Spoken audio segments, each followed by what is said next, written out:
నేలల్లో పడుకుంటే కూడా గడ్డికి కనపడకుండా ఉంటుంది అందున గడ్డిగా అలాగే మట్టిగా ఉంటుంది అవి వేసుకుంటారు. ఎవరు వేసుకుంటారు? అదేనమ్మా. ఏ ఏ దేశం వాళ్ళు?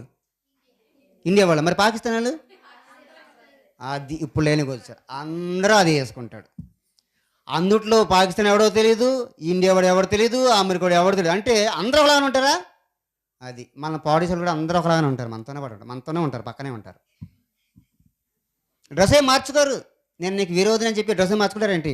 మీరు నాటకేసుకుంటే వీడు సైతాన్ అని చెప్పి 2 గొమ్మలు వేడతారు వీడికి అర్థమవడానికి. లేకపోతే వీడు దేవుడు అని చెప్పి తెల్లని వస్త్రాలు వేస్తారు. అది మనకు నాటకంలో అర్థమైంది. నిజ జీవితం అర్థం కాదు.